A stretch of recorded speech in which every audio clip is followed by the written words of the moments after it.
faut prendre toutes les précautions lors de la préparation et de l'épandage de la bouillie. Bien se protéger, respecter les doses homologuées et préparer les emballages pour la prochaine collecte de produits phytosanitaires qui a lieu une fois par an. Pour éviter tout contact direct avec le produit, l'agriculteur doit s'équiper d'un matériel de protection adéquat.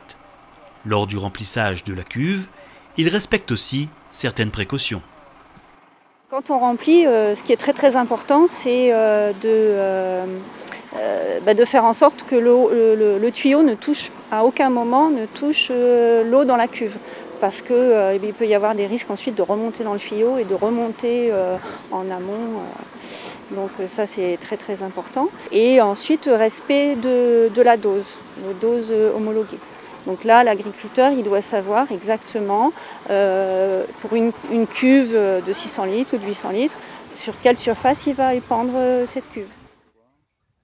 Une fois vidés de leur contenu, les bidons de produits phytosanitaires doivent être dans un premier temps soigneusement rincés.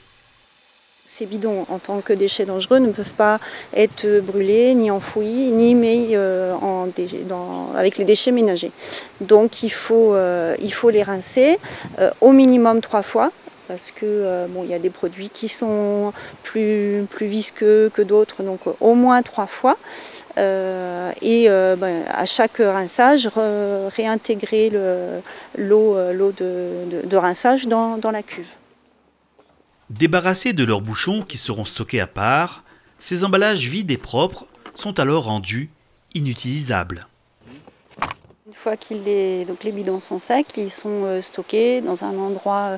Ils sont stockés à l'abri parce que sinon ils vont être souillés à nouveau et donc ça n'aura servi à rien de les rincer, etc. Et en attente d'une collecte qui a lieu une fois par an, qui est organisée par la Chambre d'agriculture. Afin d'optimiser auprès des planteurs la collecte de ces emballages vides, celle-ci aura lieu désormais chaque année avant le démarrage de la campagne sucrière. Gratuite pour les agriculteurs, ces derniers doivent déposer leurs bidons propres et secs dans des points d'apport agréés. Logiquement, on doit. Donc on s'assure que. Les bons, les secs, parce que s'il reste du produit dedans, pas la peine, on repart avec. Pas de problème, c'est sûr qu'elle est sec. Mais voilà les propres, on l'a bien travaillé. Pour nous, c'est beaucoup mieux parce qu'auparavant, c'est interdit de mettre dans les ordures ménagères. Aujourd'hui, quand on dépose ça ici, un soulagement pour nous. Parce qu'il y en a beaucoup de pression de nous, on va déposer le bidon partout. Là, aujourd'hui, nous sommes tranquilles, nous nettoyons notre bidon après les avoir utilisés.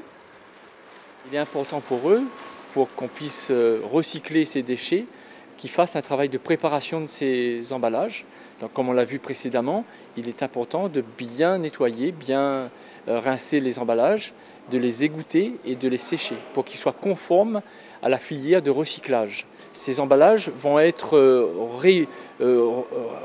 traités dans des usines qui permettront de fabriquer d'autres produits, d'autres matériels, d'autres biens plastiques non alimentaires, donc qui n'auront pas un usage alimentaire et qui permettront au final de donner une deuxième vie à l'emballage.